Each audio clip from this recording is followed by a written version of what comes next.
G'day guys, Mac with the Outer Circle. Today we're looking at another Horus Heresy expansion released. It's the third in these series of short expansions. The first was the Battle of Pluto, the second was the Defense of Sotha. And today we have another one which is talking about the Iron Warriors and the Siege of Hydra Caudatus. Now, I'm very underwhelmed by this, and let's get one thing straight out of the gate. Content for the Horus Heresy is good. It is sorely lacking in the amount available, and therefore anything we get is a good thing. However, what we're getting is very unimaginative. And I don't mean this to disparage or dissuade the people who are working on it. I think they're doing a reasonable job. They're doing better at releasing content than they have in the last probably year and a half for the Horus Heresy. But it's very underwhelming content. So my main issue lies with the specialist units that they're bringing out in these things. Namely, in this case, they brought out an Iron Warriors unit. And it's the Dominator Cohort, the Primarch's Bodyguard. Now, there are certain units that people have asked for, like the Atramentar. Atramentar, I think it can be pretty fairly argued, should have been released in Book 9 at the latest. Probably should have come out in Book 2 with the rest of the Night Lord's forces. And people wanted them instead. They got the Contakar Terminators, which nobody asked for. Well, the Iron Warriors and the Dominator Cohort, it's the polar opposite of that situation. Nobody cares for the Dominators. Call that reality living up to the background of the game where no one cares for them either. It's like Angron's Bodyguard. Nobody cares about them. They're not essential to the game. And they don't really add that much fluff, especially because they're basically just Legion Terminators with weapon skill 5 and a few weird rules.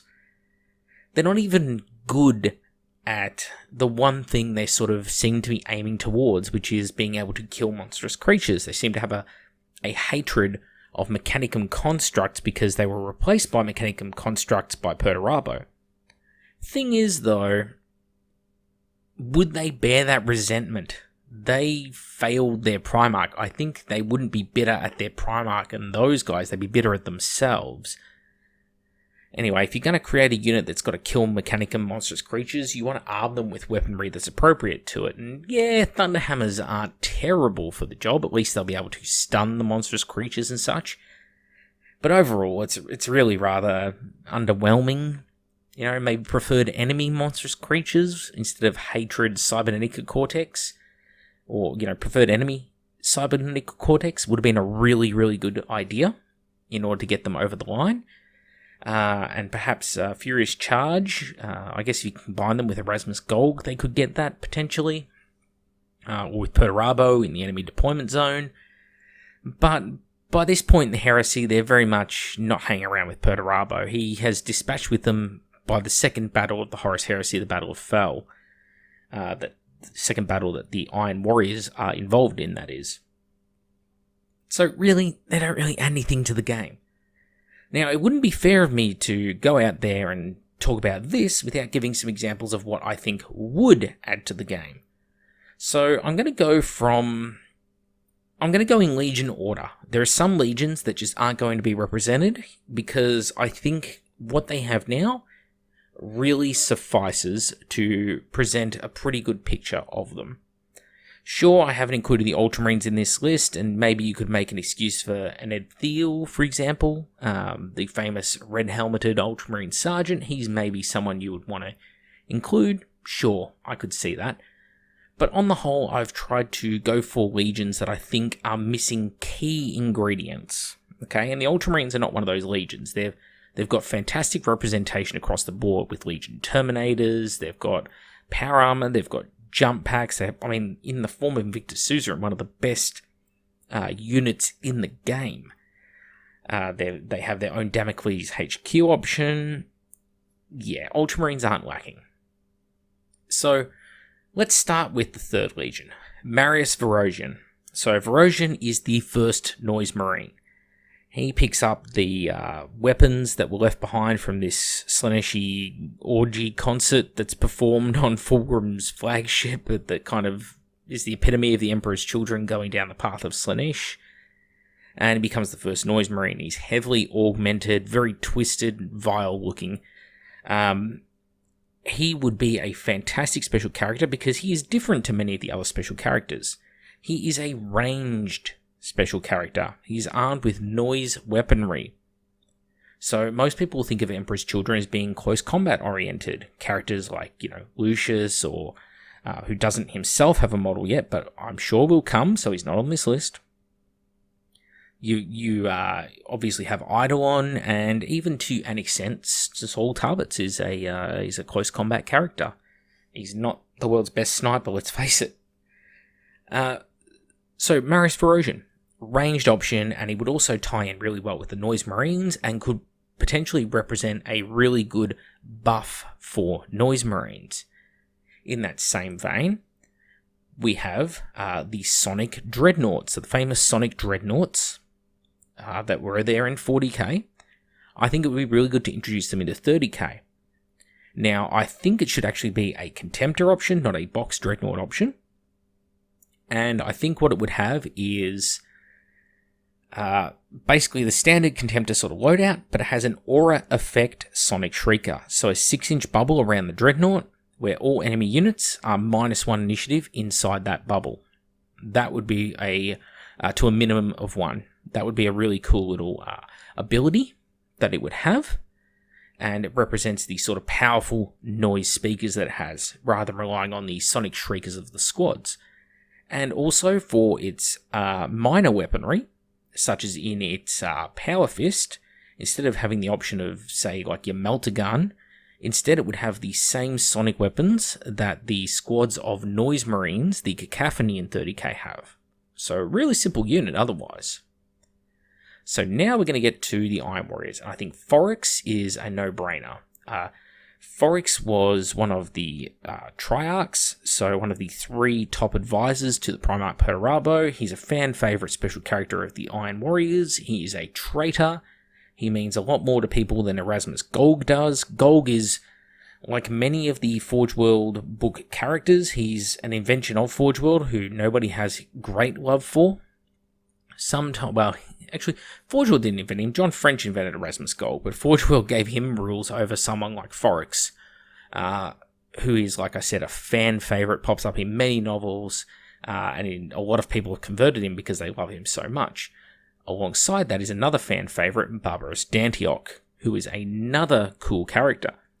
Now, while Forex is your typical cataphracti armoured Terminator Lord, well, not so in the form of Dantiok, because Dantiok was involved in a Hrud infestation and was aged thousands of years. I think it's around 3,000 years he was aged by the Hrud wave. And he is a loyalist Iron Warrior and ends up working for Rabude Gilliman in the Imperium Secundus. Spoilers, I guess.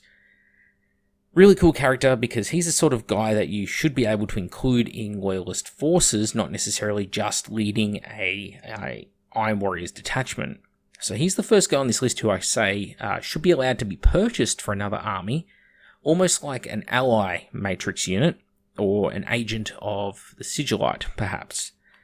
Someone that you could be including who isn't from your own legion and could add a bit of fluff to different factions. And there is another on this list who is like that we'll get to.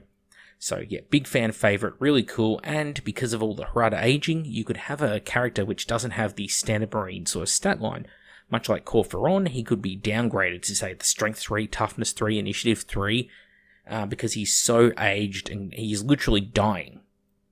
Because he's gone thousands of years beyond the expectancy of an Astartes. Now, for specialist units, a Rhino. That is my choice for the Iron Warriors. And people are going to be like, what the hell?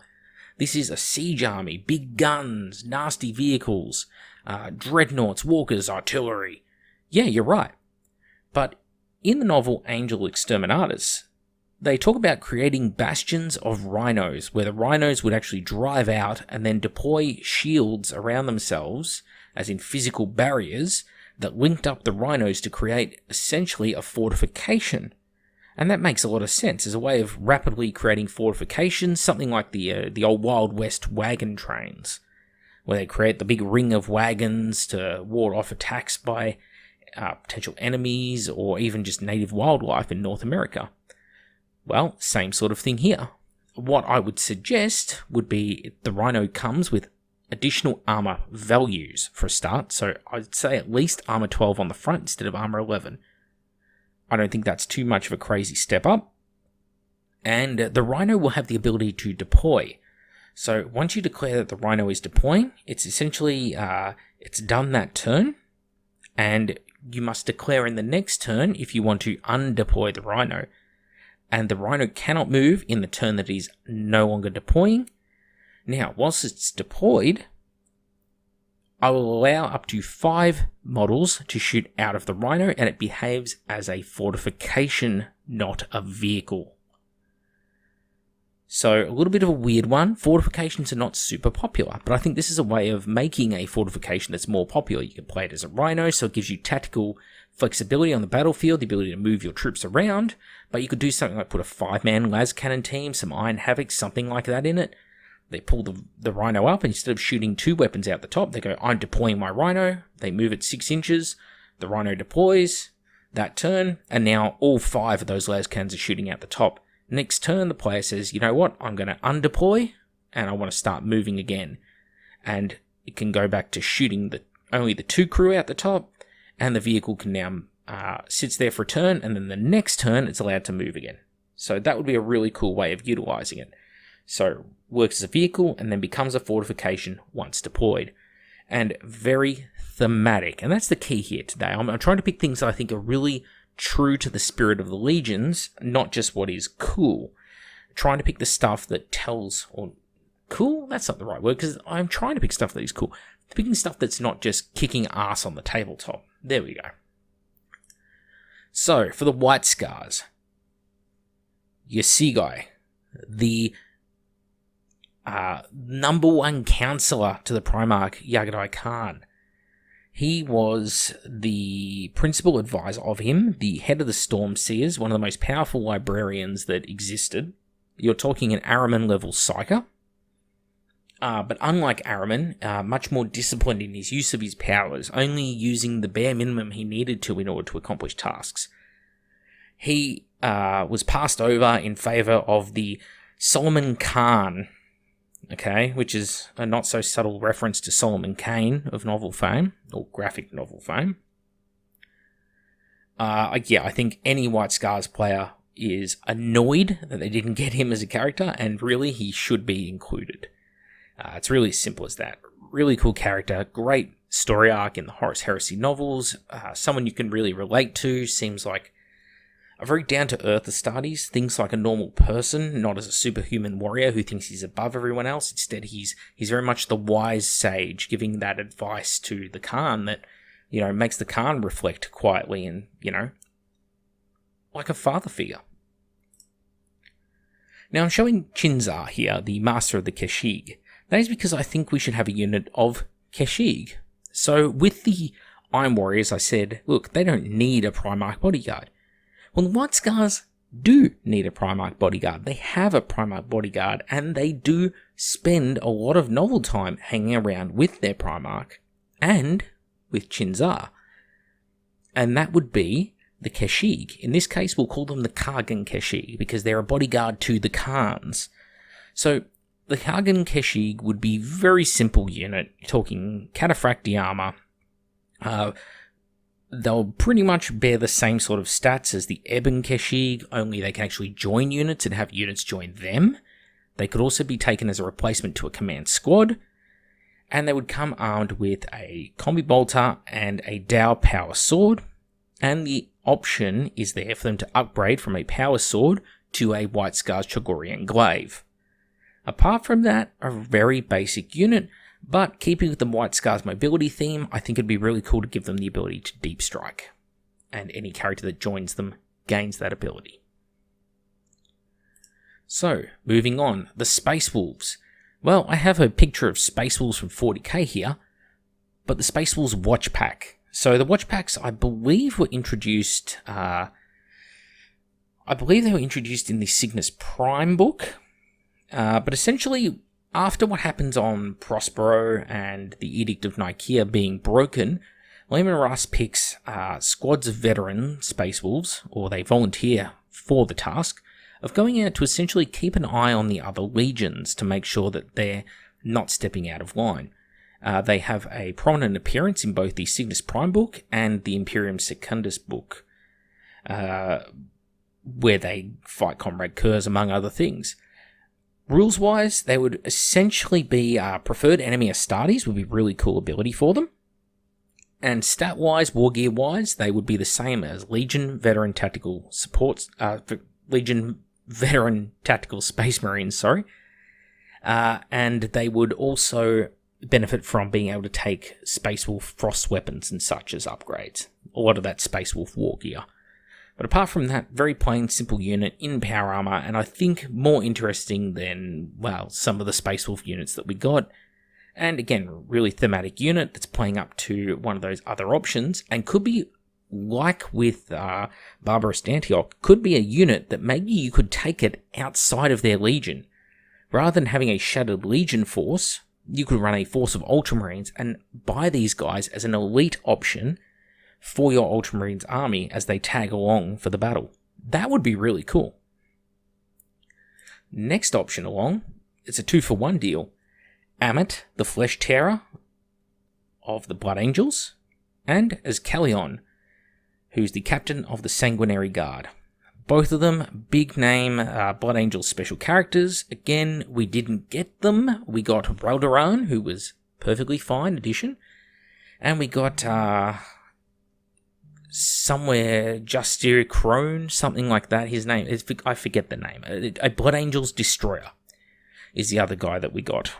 Yeah, people don't care for these homebrew characters, I'm sorry, because they don't have the attachment, the emotional bond, whatever it might be, to those characters. These guys, though, Ammit, the first Flesh Tearer, really awesome dude. People have gravitated towards him. And of course, as Calion, he's the captain of the Primarch's bodyguard, repeatedly named and having a starring role in multiple novels. Him and Ammit are just obvious choices as far as characters go. And of course, if you're going to include, as Calion, you may as well include the Sanguinary Guard. Blood Angels players wanted it, instead they got the Dawnbreaker Cohort. It's much for muchness, I guess. It's Contikar and Atramentar all over again. People didn't want Contikar, people didn't want Dawnbreaker Cohort. It doesn't matter what the people who wrote over at Forge World said, where they're like, well, you know, Sanguinary Guard are out there, you can just use them as a command squad. No, that's not what people wanted. It's a very bad attitude to have, because the attitude of the Forge World staff, in my mind, is saying, I now own this game. I'm not a creator who's working on this game for you, the fans. I'm a person who has now taken this game and treating it like it's my own thing and doing what I want with it. I think that's a very toxic attitude. So my suggestion would be to actually include the Sanguinary Guard. Rules-wise, you basically treat them as a Legion command squad, yes, but with a key difference. You give them the aura that the Ultramarines Invictus Suzerain have, which boosts all units within 12 inches leadership by +1. As a sort of, they're so inspiring ability. Now, sure, they have a banner, and while they've got a banner, that isn't going to mean much because they're going to have a fearless aura that they generate around the banner anyway. But if the banner dies, they still have that ability. Just saying, might be a really cool option. Apart from that, yeah, they're pretty much a Legion command squad. But it's what you do with them that counts. Okay, and then maybe you could add in something really neat like a No Scatter Deep Strike. Because they're going to be deep striking anyway with those golden wings, aren't they? So moving on from there, we get to the Iron Hands. And for the Iron Hands, I tossed up doing Gabriel Centaur, the first captain of the Iron Hands. Again, a fan favourite. The problem is he dies on Isstvan 5. Spoilers. And Forge World's excuse for not including him was, well, he dies on Isstvan 5. Well, I hate to break it to you, Forge World. You know who else died on Isstvan 5? Ferrus fucking Manus. So, you included him, Why not include the first captain? But in any case, I've decided not to go that route, and instead I want to do something that's more unique to the Iron Hands. So, a Daredevil Dreadnought, but this will be an Iron pattern Daredevil, because it'll be an Iron Hand specific variant. Instead of having the normal arm guns of a Daredevil, it instead replaces those weapons with a twin-linked graviton cannon. So the same grav cannon you see on the rapier, it has one on each arm and it fires a single shot. And it loses the 2 guns in its chest. Instead, it gains an increased capacitor. And that means that if the Daredevil does not move, you roll a d3. On a 1, it takes a hull point of damage. On a 2+, it gets to fire 3 shots with that grav cannon. Now remember, Daredevils are not taken in squadrons, so you'll be paying for a single Daredevil, an Iron pattern Daredevil. And that would be a really cool inclusion, because you don't see, 1, a lot of Daredevils, 2, you don't see a lot of Iron Hands special units that really look at the iron nature of the Iron Hands. They make vehicles and upgrades and artifice things. And it also leads into the other Iron Hands unit, which would be very similar to this Contemptor Dreadnought. And I will call it the Gorgon pattern Dreadnought. Where am I heading with this? So, Ferrous Manus creates the Gorgon pattern Terminator armor. What I think we should have is Gorgon pattern Dreadnought. So think the same sort of shoulders, the rounded off shoulders of the Gorgon Terminators on this body. Sort of what I'm envisioning in my head. Comes with a twin-linked heavy bolter like this one here does. And its other hand will actually be the Graviton Fist that you see on the Dominator. Now the Graviton Fist, it was called a Graviton Hammer. In the shooting phase, it's a strength 10, in the assault phase, it's a strength 10 AP2 weapon, which is melee, concussive, and has the Wrecker rule. And in the shooting phase, it's a template of AP6, heavy 1, concussive, Graviton Wave, and Haywire. The Graviton Wave, instead of rolling to wound with this weapon, any non-vehicle model caught in the effect must instead roll equal to or under their strength on a d6 or suffer a wound. A roll of a 6 always counts as a failure. In addition, any unit which suffers a morale check as a result of casualties taken from this attack is subject to a -1 leadership modifier. So that would be a really cool thing. So with the Thousand Suns, they have the Assyrian Dreadnought, which has a force weapon. Well, this one here, instead of having that power fist, it has the Graviton Hammer as its fist instead. So really good, really strong at killing other dreadnoughts. It'll also have a flat 5+ invulnerable save, whether it's in close combat or against shooting. Now, the trade-offs for all this awesome, and you can upgrade that twin heavy bolter by the way. The trade-off for all this awesome, it's initiative 3, and it loses the ability to fleet. There's got to be a trade-off. You can't just give things cool rules, you have to have a counter to it. And that is the trade-off. So, Gorgon pattern Dreadnought. Let me know what you think. Moving on from there. Really simple one for the World Eaters. We have a Crazed Dreadnought. This is the Berserk Dreadnought. And it will be an upgrade for any Iron Hands on the brain. It will be an upgrade for any World Eaters Dreadnought. Either a Box Dreadnought or a Contemptor Dreadnought. It will not apply to Cortus, Leviathan, or Daredevil Dreadnoughts. Now you have a Rage rule included on the Dreadnought, so 2 attacks on the charge instead of 1. And the Insanity rule. You roll a d6 at the start of each turn. On a 1, it must charge at the closest enemy unit. On a 2 to 5, nothing happens, you just use it as normal, and on a 6, it gains Rampage instead of Rage for the turn, so plus 3 attacks on the charge. So, really cool little bonuses there.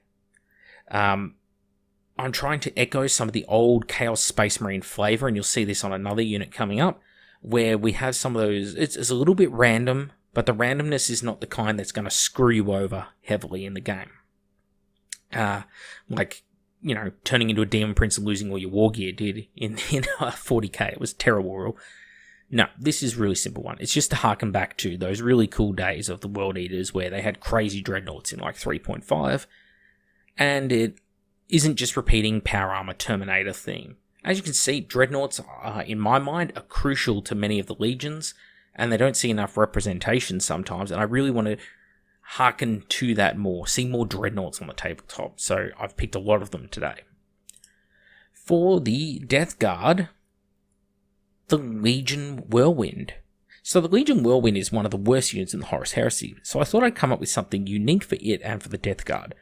The Death Guard focusing on poison weapons, I didn't just want to go down the Phosphex weapon route, that's too easy.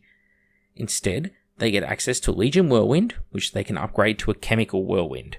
So the Chemical Whirlwind will fire a large blast, like a regular Whirlwind.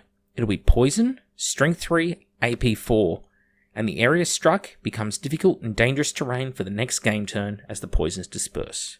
Nice, simple, touches on all the existing themes of that Legion, without repeating the same thing over and over again, and without being, like AP2 Fleshbane, where it becomes a competitor for Medusas or Thud Guns, and it takes away the role of the Whirlwind Scorpius. No, it's a Whirlwind, it's firing a large pie plate, it's going to be really strong against, say, Mechanicum and Solar Auxilia, but against Astartes, it's not going to be super powerful, apart from, that chance to wound.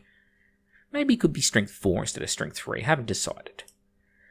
For the Thousand Sons, a single inclusion, Reviel Arvida, one of the Thousand Sons captains. He is the sort of last son of Prospero, he's known as, who shacks up with the White Scars, and was hinted at to become the first of the Blood Ravens. That isn't his fate. Spoilers, because sometimes the twist is more important than keeping a continuous story continuity over at Black Library. But anyway, really cool character.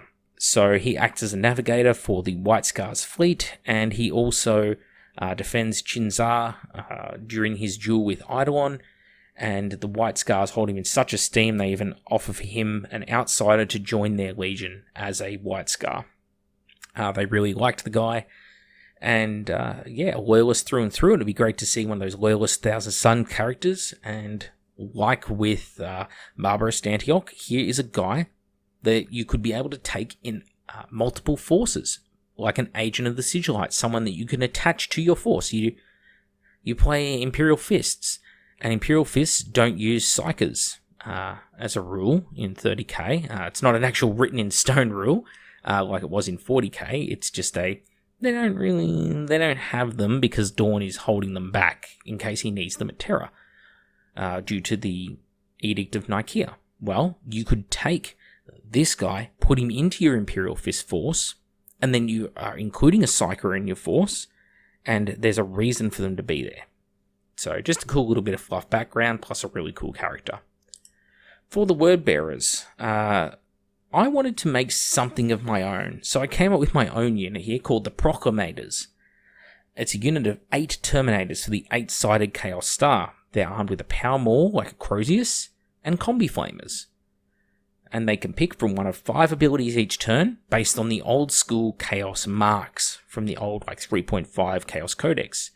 So Mark of Khorne, +1 attack that turn. Mark of Tzeentch, +1 invul save that turn. Mark of Nurgle, +1 toughness for that turn. Mark of Slaanesh, +1 initiative for that turn. And the Mark of Chaos Undivided, which would be something like Fearless for the turn. So really cool options available to them there. But yeah, it's otherwise very boring unit. 8 Terminators, they're armed with Power Mauls, Combi Flamers. I don't really think they should have any other upgrades available to them. Maybe Dark Channeling could be pretty cool on them. The Demon Rule, we'll see. But yeah, really cool unit. And I call them the Proclamators because they're proclaiming, they're heralding the servants of the gods. It's a unit of 8 Terminators. I thought that'd be a really cool inclusion without it being just a typical Primarch bodyguard or something like that. Moving on from there, we get to the Salamanders, and for them, I decided an upgrade for a Vindicator. Now, instead of the standard Vindicators, which are siege guns, I thought the Salamanders' theme of fire, look, they're really well represented in specialist units and in characters, even if they don't have any character models.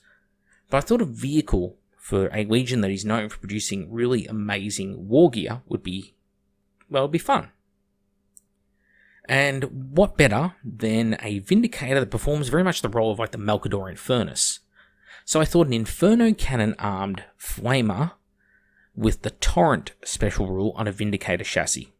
So it'd be a 0-1 option, and you can take up to 3 Vindicators in the squadron, and they'll all have the Strength 6 AP3 Flamer template, which they can place within 12 inches of the gun in the 45-degree arc of that gun.